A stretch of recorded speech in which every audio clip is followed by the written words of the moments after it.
রাজনৈতিক আন্দোলনে সবসময় সামনে কাটারকে থেকে সোচ্চার থাকেন অধ্যাপক আনোয়ার স্যার।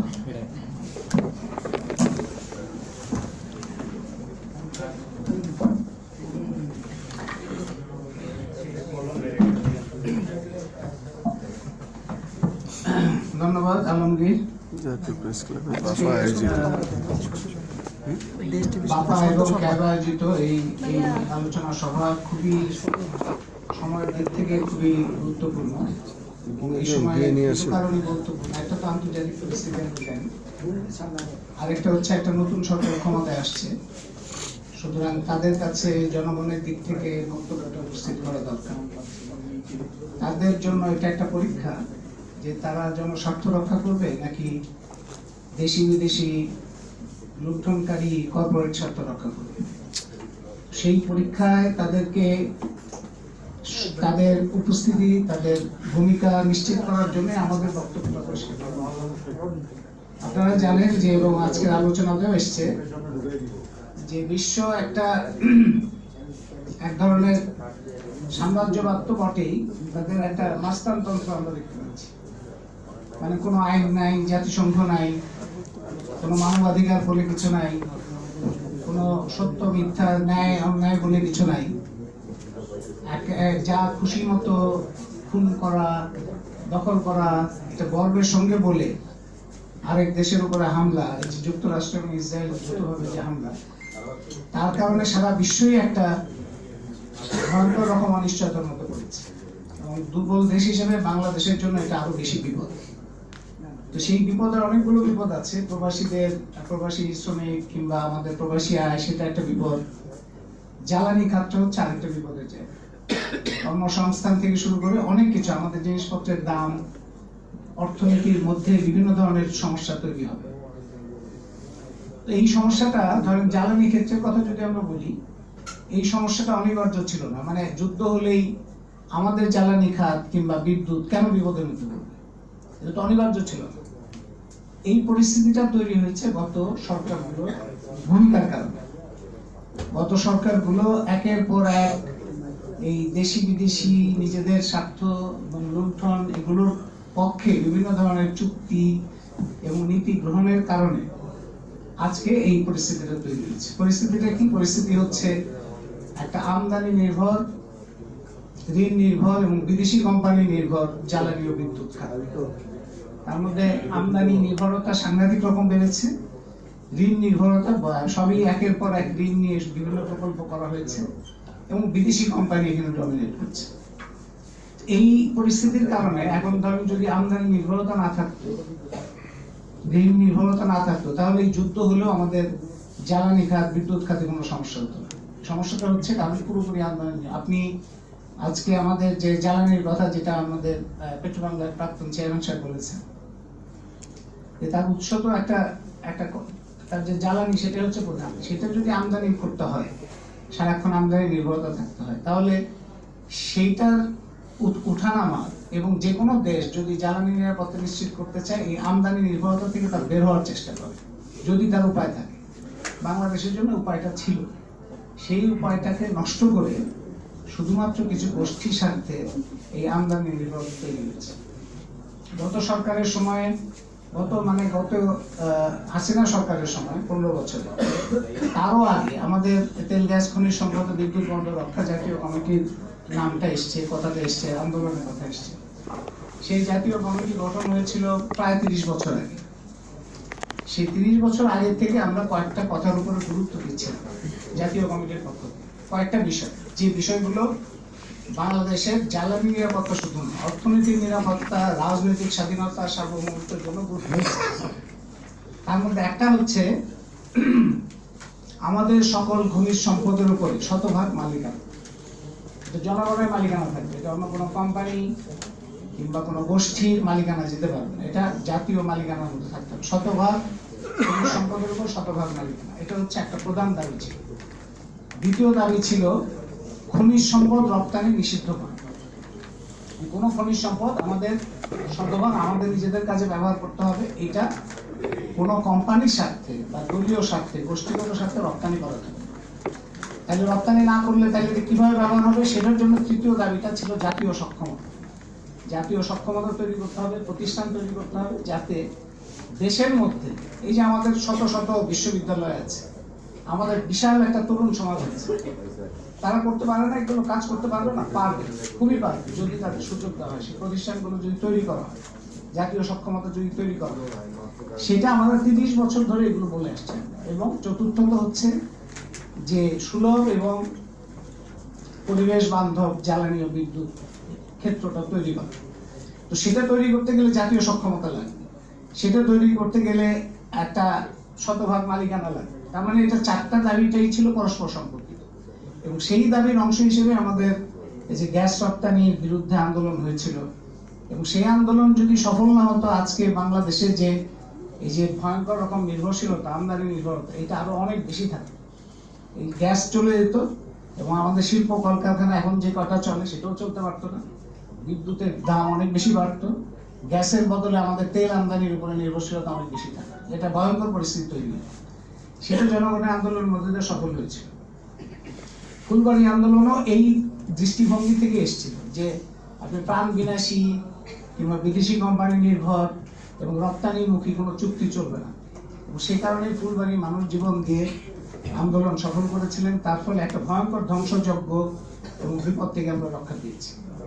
রামপাল আন্দোলনের কথা আপনারা জানেন। রামপাল আন্দোলনের কারণে না হওয়ার কারণেই অনেকগুলো আরো বিপজ্জনক ভয়ঙ্কর কয়লা ভিত্তিক বিদ্যুৎ কেন্দ্র বাতিল করতে বাধ্য হয়েছিল।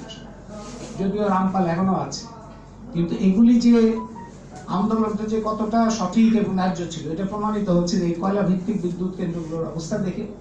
এবং সেটার কারণে যে সমস্যা তৈরি হচ্ছে, আমদানি নির্ভরতা থেকে যে সমস্যা তৈরি হচ্ছে, সেগুলি থেকে বোঝা যাচ্ছে যে এই আন্দোলনকে পুরনো দাবি না মেনে গত সরকার বাংলাদেশকে কিরকম বিপদের মধ্যে ফেলেছে। এবং এই বিপদের মধ্যে ফেলার একটা সূচনা হয়েছিল গত সরকার, মানে হাসিনা সরকারের সময় 2010 সালে, যেটা প্রাক্তন চেয়ারম্যান সাহেব বলেছেন। এই যে 2010 সালে যে আইনটা হয়েছিল, অনেক বাহারি নাম ছিল, যেটা আসলে হলো দায় মুক্তি আইন। দায় মুক্তি মানে হচ্ছে যে তারা বিদ্যুৎ খাতে যা খুশি তাই করবে, সেটা নিয়ে আদালতে যাওয়া যাবে। এবং এই আইনটা যখন হয়, তখনই আমরা জাতীয় কমিটি থেকে এটা প্রতিবাদ করেছিলাম এবং আশঙ্কা প্রকাশ করেছিলাম যে একটা ভয়াবহ বিপদ আসছে আমাদের সাথে। যতটা ভেবেছিলাম তার চেয়ে অনেক খারাপ সিদ্ধান্ত এই সরকার নিয়েছিল এই 2010-এর এই চুক্তিকে ধরে। এবং পাইকারি ভাবে রেন্টাল, কুইক রেন্টাল চুক্তি করা, পাইকারি ভাবে ক্যাপাসিটি চার্জ দেওয়া, পাইকারি ভাবে কয়লা ভিত্তিক বিদ্যুৎ কেন্দ্র করা, পাইকারি ভাবে ঋণ নির্ভর করা, এবং এই পুরো কাজগুলো করা হয়েছে একটা মহাপরিকল্পনার অধীনে। এবং সেই মহাপরিকল্পনা জাতীয় লজ্জার বিষয়, সেই মহাপরিকল্পনা প্রণয়ন করেছে জাইকা। এবং সেই মহাপরিকল্পনা প্রণয়নে বাংলাদেশের কোনো লোক নেই। এটা মনে হয় যে বাংলাদেশে কোনো বিশেষজ্ঞ নেই, বাংলাদেশে কেউ এই জ্বালানি এবং বিদ্যুৎ খাতে কোনো কন্ট্রিবিউট করার ক্ষমতা কারণে পুরোটাই হচ্ছে শতভাগ বিদেশিদের দিয়ে বাংলাদেশের জাতীয় মহাপরিকল্পনা করা হয়েছে। 2010, 2016, 2022 একের পর এক যে রিভাইজ করা হয়েছে, বাংলাদেশের মানুষের কোনো অংশগ্রহণ নেই। এবং সেই মহাপরিকল্পনার মধ্যেই এই যে আমদানি নির্ভর এই কয়লা ভিত্তিক বিদ্যুৎ বা পারমাণবিক বিদ্যুৎ, তারপরে এলএনজি আমদানি, এগুলো কিন্তু ওই মহাপরিকল্পনার অংশ হিসেবেই আছে। এবং তার পাশাপাশি এগুলো দায় মুক্তি আইন 2010, সব মিলিয়ে একটা যেটা কাঠামোগত লুণ্ঠনের কথা বলা হয়েছে, সেই ক্ষেত্রটা তৈরি হয়েছে পরিষ্কারভাবে নীতি অবস্থান থেকে নীতিগুলো তৈরি করে একটা নীতি কাঠামোর মধ্যে দিয়ে এই লুণ্ঠনমূলক এই কাঠামোগত লুণ্ঠনের ক্ষেত্রটা তৈরি করা হচ্ছে। তাতে খুশি ভারত, খুশি তাদের অনেকগুলো চুক্তি তারা করতে পেরেছে, চীন খুশি অনেকগুলো প্রকল্প তারা পেয়েছে, রাশিয়া খুশি তারা পারমাণবিক বিদ্যুৎ করে অনেক বিশাল ঋণ 1 লাখ কোটি টাকার 1 লাখ কোটি টাকারও বেশি তারা একটা বড় ধরনের প্রকল্প করেছে, তারা খুশি। জাপান খুশি, মাতার বাড়ি থেকে শুরু করে অনেকগুলো প্রকল্প করেছে। এই দেশগুলোকে সন্তুষ্ট রাখতে গিয়ে এবং তাদের সাথে সম্পর্ক বাংলাদেশি কিছু ব্যবসায়ী যারা কয়েক বছরে 5-6 বছরের মধ্যে তাদের ক্যাপাসিটি চার্জ হিসেবে 1 লাখ কোটি টাকারও বেশি দেওয়া হয়েছে। ক্যাপাসিটি চার্জ হিসেবে 1 লাখ কোটি টাকারও বেশি, শুধুমাত্র কোনো বিদ্যুৎ পাওয়ার জন্য না, শুধুমাত্র চুক্তিটাই এমন ভাবে করা হয়েছিল যে তাদের পরিষ্কারভাবে বাংলাদেশের পাবলিক মানি তাদেরকে 1 লাখ কোটি টাকারও বেশি দেওয়া হচ্ছে। এবং এই গোষ্ঠীগুলোর এবং দেশি এবং এই যে আন্তর্জাতিক শক্তি, এগুলোর উপর ভরসা করে গত সরকার নির্বাচন ছাড়া ক্ষমতায় টিকে থাকতে চেয়েছিল এবং ভেবেছিল যে এদেরকে খুশি করলে আমি ক্ষমতায় থাকতে পারবো, এবং ক্ষমতায় থাকার জন্য জনগণের উপরে বড় বিপদ চাপিয়ে বোঝা চাপিয়ে তারা এই লুণ্ঠনমূলক অবস্থাটা তৈরি করেছে। তো জনগণের সেই ক্ষোভের প্রকাশ ঘটেছিল এবং সেই সরকারের পতন হয়েছে। তারপর অন্তর্বর্তী সরকারের কাছে সেই জন্যই প্রত্যাশা ছিল যে এই চুক্তিগুলি যেগুলো গত সরকার করেছে জনস্বার্থ বিরোধী সেগুলি প্রকাশিত হবে, এবং যেগুলি জনস্বার্থ বিরোধী সেগুলি বাতিল হবে, এবং অন্তর্বর্তী সরকার অন্তত সূচনা করবে এমন একটা ধারা যে ধারাটায় বাংলাদেশের মানুষের স্বার্থ রক্ষা হবে, জাতীয় সক্ষমতা বাড়বে এবং লুণ্ঠনমূলক যে তৎপরতা সেটার অবসান করবে। তাদের সামনে ছিল দলিল, আপনারা শুনে 2017 সালে অনেকগুলো আন্দোলনের অভিজ্ঞতার মধ্যে দিয়ে আমরা 2017 সালে 2 বছরের চেষ্টার মধ্যে দিয়ে আমরা একটা বিকল্প মহাপরিকল্পনা সরকারের সামনে উপস্থিত করেছিলাম 2017 সালে, এবং সেটা হচ্ছে যে মানে সুলভে কিভাবে বিদ্যুৎ উৎপাদন করা যায়, পরিবেশ নষ্ট না করে কিভাবে বিদ্যুৎ উৎপাদন করা যায়, আমদানি নির্ভরতা, ঋণ নির্ভরতা, বিদেশি কোম্পানি নির্ভরতা থেকে রক্ষা পেয়ে বাংলাদেশ নিজের পায়ের উপর দাঁড়িয়ে কিভাবে বিদ্যুৎ সমস্যার সমাধান করতে পারে, সেটার একটা মহাপরিকল্পনা আমরা 2017 সালে দিয়েছিলাম। এবং সেখানে আমরা দেখিয়েছিলাম যে আমাদের কয়লা দরকার নেই, আমাদের পারমাণবিক দরকার নেই, এত বিপদের মধ্যে আমাদের যেতে হবে না। আমরা যদি আমাদের প্রাকৃতিক গ্যাস অনুসন্ধান উত্তোলনে জাতীয় সক্ষমতা বাড়াই এবং পাশাপাশি যদি নবায়নযোগ্য জ্বালানির প্রতি যথেষ্ট গুরুত্ব দেয় এবং জাতীয় সক্ষমতার ভিত্তিতে এগুলোকে পরিচালনা করি, তাহলে যে পরিমাণ বিদ্যুৎ আমাদের দরকার তার থেকে বেশি বিদ্যুৎ উৎপাদন আমরা করতে পারব। তাতে বিদ্যুতের দাম ক্রমাগত কমে আসবে, পরিবেশের উপরও কোনো চাপ পড়বে, পরিবেশ যে বিধ্বংসী যে তৎপরতা সেগুলো থাকবে। তার মানে সরকার বলতে পারবে না, হাসিনা সরকারও বলতে পারবে না, অন্তর্বর্তী সরকারও বলতে পারবে না যে তাদের সামনে কোনো বিকল্প ছিল না, কিংবা তাদেরকে কেউ সতর্ক করে না, কিংবা তাদের সামনে সম্ভাব্য যে অধিকতর বা জনস্বার্থ ভিত্তিতে তৈরি করা যে পরিকল্পনা সেগুলোর কোনো ছক তাদের সামনে ছিল না, এটা তারা বলতে পারবে না। তাদের সামনে ছিল, কিন্তু তারা এটা করে নেই কেন? কম দামে যদি করা যায় সম্ভব বিদ্যুৎ সমস্যার সমাধান, তাহলে তাদের নিজেদের কমিশনের ঘাটতি হয়। যদি জাতীয় সক্ষমতার উপরে দাঁড়িয়ে করা হয়, তাহলে যে দেশি বিদেশি কোম্পানি তাদের যে স্বার্থ সেই স্বার্থটা রক্ষা করা সম্ভব হয়। তাদের লুণ্ঠনের স্বার্থেই তারা যে সম্ভাব্য মহাপরিকল্পনার বিকল্প যেটা ছিল সেটা তারা গ্রহণ করে। তার মধ্যে দিয়ে আমরা দেখলাম যে আপনাদের মনে থাকবে একজন মার্কিন রাষ্ট্রদূত, তার নাম হচ্ছে পিটার হাস, ছিলেন সর্বশেষ অন্তর্বর্তী সরকারের আগে। সেই পিটার হাস দেখা গেল যে রাষ্ট্রদূত থেকে তিনি যখন অবসর নিলেন, অবসর নেওয়ার পরেও তাকে দেখা যাচ্ছে যে বিভিন্ন জায়গায় উনি ঘোরাফেরা করছেন বাংলাদেশে।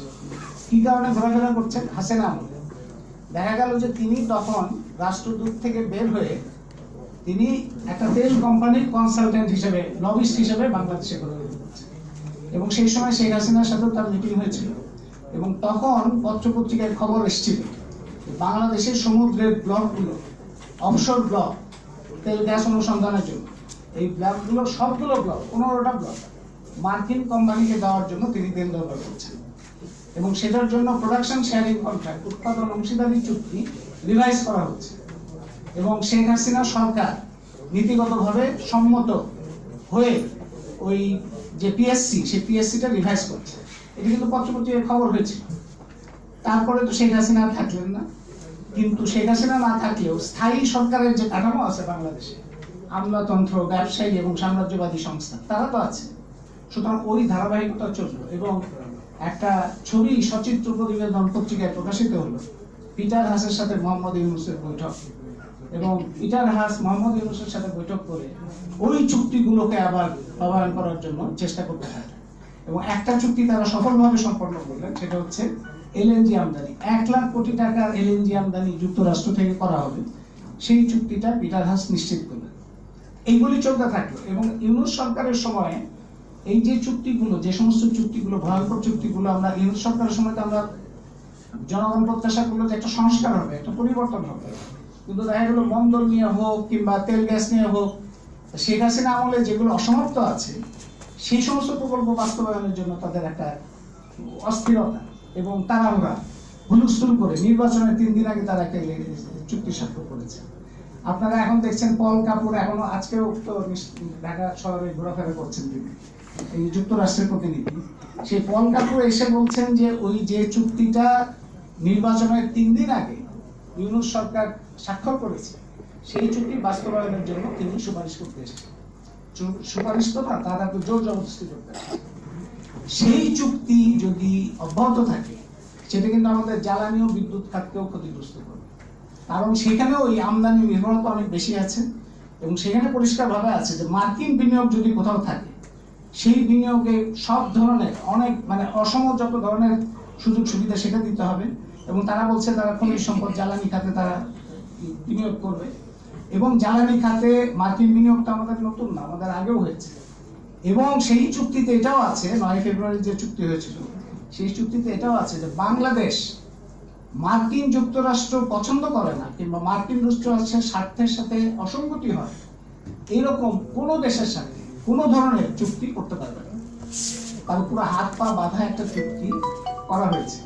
সেই চুক্তি বাস্তবায়নের জন্য যেটা মাসুম নাম বললেন খলিলুর রহমান, তাকে পররাষ্ট্রমন্ত্রী করা হয়েছে। এবং তিনি বলছেন, তিনি একটা খবর দিলেন যে খবরটা আমরা আগেও প্রশ্ন করেছি, যে যখন সরকার গত সরকারের সময় সব দল সরকারের সাথে মিটিং করছে তখন এই চুক্তিটা হচ্ছে, চুক্তি নিয়ে কোনো দল কিন্তু কোনো কথা বলেনি। খলিলুর রহমান বললেন যে এই চুক্তির বিষয়ে মার্কিন যুক্তরাষ্ট্রের কর্মকর্তারা বিএনপি এবং জামাতের নেতৃবৃন্দের সাথে কথা বলেছে, তাদের সম্মতি নিয়ে চুক্তি করা হয়েছে। এটাই হচ্ছে আমাদের জন্য একটা বড় উদ্বেগের বিষয়, যে যারা নির্বাচিত হচ্ছে, যারা সরকারে আসছে, তারাই যদি অস্বচ্ছ প্রক্রিয়ায় স্বাক্ষরিত চুক্তির সঙ্গে যুক্ত থাকে তাহলে এটা জ্বালানি খাত সহ অন্যান্য সকল খাতের জন্য একটা বিপজ্জনক পরিস্থিতি তৈরি হবে। এখন সরকার, বর্তমান সরকার 180 দিনের একটা পরিকল্পনার কথা বলেছেন। আমাদের ক্যাব সংসদের বক্তা বললেন যে এটার মধ্যে ওই আগের জিনিসগুলোই আছে, মানে প্রোডাকশন শেয়ারিং কন্ট্রাক্ট সই করা কিংবা অন্যান্য যে সমস্ত ধারাগুলো আগে যে ছিল, এলএনজি আমদানি এবং অন্যান্য, সেগুলো থেকে কোনো পরিবর্তন আসেনি। সেটা হলো আমাদের একটা উদ্বেগের বিষয়। আমরা মনে করি এই সরকার যে জায়গাটায় পরিবর্তন আনতে পারে তার মধ্যে একটা, যেটা আকাশ বলেছেন, যে সমস্ত চুক্তি, আগের যে সমস্ত চুক্তিগুলো আছে সেই সমস্ত চুক্তি জনসমক্ষে নিয়ে আসা।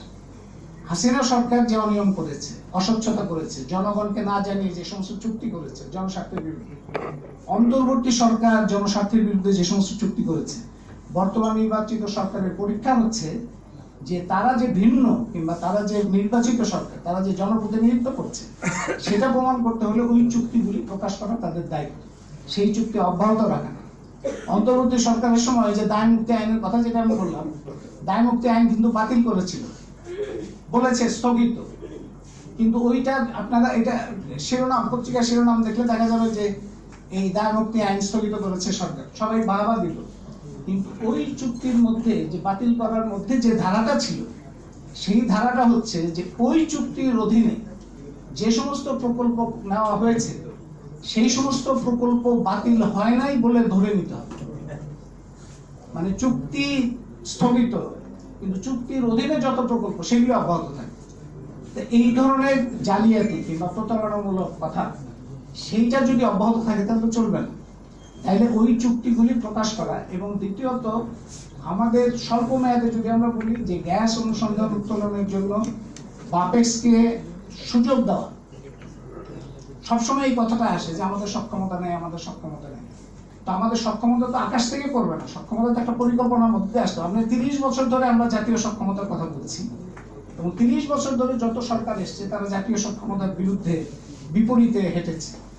যদি এই যে 2009 সালেও আমাদের একটা জাতীয় কমিটির একটা বড় আন্দোলন ছিল, কনক ফিলিপস নামে একটা মার্কিন কোম্পানির যে চুক্তি সেটার বিরুদ্ধে, সেই সময় সরকার যদি শুনতো যে আমরা যেভাবে বিকল্প প্রস্তাব দিয়েছিলাম সেটা যদি করতো, আজকে বাংলাদেশের পেট্রো বাংলা, এই যে পেট্রোনাসের কথা বলেছিল উনি, পেট্রোনাস কিংবা আমরা স্টেট নরওয়ের যে স্টেট ওয়েল কিংবা ভেনেজুয়েলার যে কোম্পানি, এই সমস্ত প্রতিষ্ঠানের মধ্যে আন্তর্জাতিকভাবে কাজ করার সক্ষমতা অর্জন করতো। তাইলে বাংলাদেশের তেল গ্যাস অনুসন্ধান উত্তোলন যদি জাতীয় প্রতিষ্ঠানের মাধ্যমে হয় তাহলে কিন্তু ওই রপ্তানির ঝুঁকিটা থাকে না। বিদেশি কোম্পানি পিএসসি স্বাক্ষর করে প্রধান ঝুঁকি হচ্ছে দুইটা ঝুঁকি, একটা হচ্ছে তাদের কাছ থেকে বেশি দামে আমাদের কিনতে হবে বৈদেশিক মুদ্রায়, দ্বিতীয় বিপদ হচ্ছে যে তারা তাদের মুনাফা নিশ্চিত করার জন্য অনেক বেশি মাত্রায় গ্যাস অনুসন্ধান উত্তোলন করতে চাইবে, এবং সেটা করলে রপ্তানির ঝুঁকিটা সবসময় থাকে, কারণ তারা রপ্তানি না করলে তাদের জন্য লাভজনক হবে। এবং সেই জন্য পিএসসির মধ্যে আগেও ছিল, এখনো তারা রাখার চেষ্টা করছে রপ্তানির একটা ধারা। তো রপ্তানি ধারা রেখে তো আমরা কোনো চুক্তি করতে পারি না। রপ্তানি ধারা যদি না থাকে তাহলে বিদেশি কোম্পানি আসতে আগ্রহী হবে। তাহলে বিকল্প কি? বিকল্প হচ্ছে জাতীয় সক্ষমতার ভিত্তিতে জাতীয় প্রতিষ্ঠানের যদি দাঁড়ায়, তাহলে আমাদের প্রয়োজন অনুযায়ী আমরা গ্যাস অনুসন্ধান উত্তোলন করতে পারবো, এবং শতভাগ বাংলাদেশের স্বার্থে, বাংলাদেশের অর্থনীতির জন্য, শিল্প কৃষির জন্য সেটাকে শতভাগ ব্যবহার করতে পারবো। সেটা জাতীয় সক্ষমতা ছাড়া কোনো উপায় নেই, জাতীয় প্রতিষ্ঠান ছাড়া কোনো উপায় নেই। সেইটার ব্যাপারে তো বর্তমান সরকারের প্রথম কাজ হচ্ছে জাতীয় সক্ষমতা বৃদ্ধির জন্য স্বল্প মেয়াদী, মধ্যমেয়াদী এবং দীর্ঘমেয়াদী কর্মসূচি নেওয়া গ্যাস অনুসন্ধান এবং উত্তোলনের জন্য। একই সাথে নবায়নযোগ্য জ্বালানির শতভাগ ব্যবহারের জন্য। নবায়নযোগ্য জ্বালানি ব্যবহার তো আপনি বিদেশি কোম্পানি কিংবা দেশি কোম্পানির উপরে ভর করলে কি হয় আমরা দেখেছি। গত হাসিনা সরকারের সময় সালমান রহমান বিভিন্ন রকম চুক্তি করেছে নবায়নযোগ্য জ্বালানির কথা বলে, জমি দখল করা, নদী নষ্ট করা, এগুলো করেছে। এগুলো তো নবায়নযোগ্য জ্বালানির জন্য করা হয়নি, কিছু লোককে ব্যবসা দেওয়ার জন্য করা হয়েছে। যেটা করতে হবে সেটার জন্য জাতীয় প্রতিষ্ঠানকে সক্ষমতা বাড়াতে হবে এবং স্বচ্ছতা আনতে হবে। তাহলে গ্যাস অনুসন্ধান উত্তোলন এবং নবায়নযোগ্য জ্বালানি এই দুইয়ের ক্ষেত্রে জাতীয় সক্ষমতার সূচনা করাটাই হবে এই সরকারের প্রধান দায়িত্ব। মানে একটা হচ্ছে চুক্তিগুলো প্রকাশ করা এবং যে চুক্তি জনস্বার্থ বিরোধী সেগুলি বাতিলের রাস্তা তৈরি করা। দ্বিতীয়ত হচ্ছে নিজেদের জাতীয় সক্ষমতা বাড়ানোর চেষ্টা করা। কোনোভাবে ওই যে বাণিজ্য চুক্তি বা সামরিক চুক্তি, যে সমস্ত বিপজ্জনক চুক্তিগুলি এখন আছে, এই অন্তর্বর্তী সরকার কিংবা তারও আগের সরকার যে সমস্ত চুক্তি করেছে, ওই চুক্তিগুলোকে প্রত্যাখ্যান করা কিংবা ওই চুক্তিগুলিকে জনগণের হাতে ছেড়ে দেওয়া। জনগণের সম্মতি ছাড়া আমরা কোনো চুক্তি করতে পারবো না, সেই রকম একটা অবস্থান যদি এই সরকার না নেয়, তাহলে তো তারেক রহমানের যে কথা যে সবার আগে বাংলাদেশ, এই কথাটা কোনো অর্থ থাকে না। সবার আগে বাংলাদেশের অর্থ হচ্ছে বাংলাদেশের জাতীয় সক্ষমতা বাড়ানো। সবার আগে বাংলাদেশ যদি কথাটা থাকে, কিন্তু যদি সবার আগে বিদেশি কোম্পানি হয় কিংবা সবার আগে দেশি বিদেশি যে ব্যবসায়িক গোষ্ঠী হয় কিংবা সবার আগে কিছু স্বার্থ গোষ্ঠী হয় দেশি বিদেশি, তাহলে তো সবার আগে বাংলাদেশ হলো না। তো সবার আগে বাংলাদেশ হওয়ার জন্য চুক্তি প্রকাশ করতে হবে, জাতীয় সক্ষমতা বাড়াতে হবে এবং এইটা খেয়াল রাখতে হবে যে পরিবেশ বান্ধব সুলভ বিদ্যুৎ সমাধানের বিদ্যুৎ পাওয়ার জন্য যথেষ্ট বিকল্প বাংলাদেশে আছে। সেই বিকল্প নিয়ে বাংলাদেশের বিশেষজ্ঞরা, বাংলাদেশের আন্দোলন এবং জাতীয় কমিটির পক্ষ থেকে অনেক কাজ করা হয়েছে।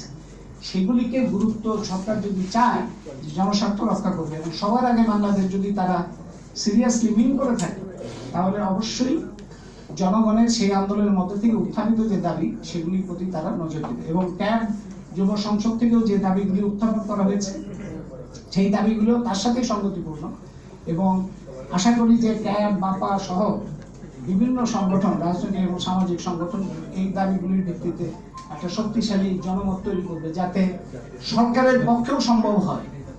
সরকারের উচিত হবে জনগণের পক্ষ থেকে যে দাবিগুলো উঠছে সেটাকে একটা সুযোগ হিসেবে গ্রহণ করা, যে সুযোগের ভিত্তিতে তারা বিদেশি কোম্পানি, সেটা যুক্তরাষ্ট্র বা যেই হোক, তাদেরকে মোকাবেলা করতে সক্ষম হয়। সেই চেষ্টাটা করাটাই হচ্ছে এই সরকারের পরীক্ষা, এবং সেই পরীক্ষায় তারা সফল হোক এটা আমরা চাই।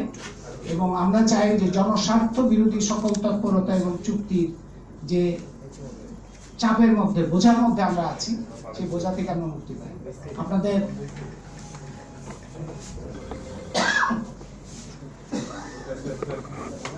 এখানে প্রশ্ন আসছে যে বর্তমান সরকারকে জ্বালানির সার্বিক বিষয়ে কোনো প্রস্তাবনা লিখিত আকারে মাননীয় প্রধানমন্ত্রী বরাবর প্রেরণ করবেন কিনা। এটা খুবই সম্ভব। এটা আমরা একটা বিভিন্ন যে আলোচনা হয়েছে গত 20 বছরে 30 বছরে যে সমস্ত বিষয়গুলো আমরা জনগণের সামনে উপস্থিত করেছি, সেগুলির একটা লিখিত আকারে কিংবা সমন্বিতভাবে সেটা আমরা অবশ্যই সরকারের কাছে উপস্থিত করতে পারি, যদি সরকার, আশা করি যে সরকার, নতুন সরকার যেহেতু, নির্বাচিত সরকার যেহেতু, তারা এই বিষয়টাকে, জনস্বার্থকে গুরুত্ব দেবে, এই প্রত্যাশা রেখেই আমরা সেটা দিতে পারি। যদি তারা এই প্রত্যাশা পূরণ না করে, তাহলে জনগণের দিক থেকে, জনগণের স্বার্থ যদি সরকার রক্ষা না করে তাহলে জনগণের দায়িত্ব সেই স্বার্থের পক্ষে তার দাঁড়ানো, যেভাবে দাঁড়ানো দরকার সেভাবে দাঁড়ানো। আমি এতটুকুই বলে তাদের ধন্যবাদ জানিয়ে আমার কথা শেষ করছি। ধন্যবাদ। অসংখ্য ধন্যবাদ স্যারকে। আমরা আশাবাদী যে দীর্ঘ 30 বছর আপনারা যে জাতীয় স্বার্থে জ্বালানি এবং খনিজ সম্পদ রক্ষার যে আন্দোলন সংগ্রাম আমরা পরিচালনা করছি, সেই জায়গাটায় আমরা আমরা একদম আলোচনা সভার শেষ পর্যায়ে যারা উপস্থিত হয়েছেন সাংবাদিক বৃন্দ এবং বিভিন্ন সংগঠনের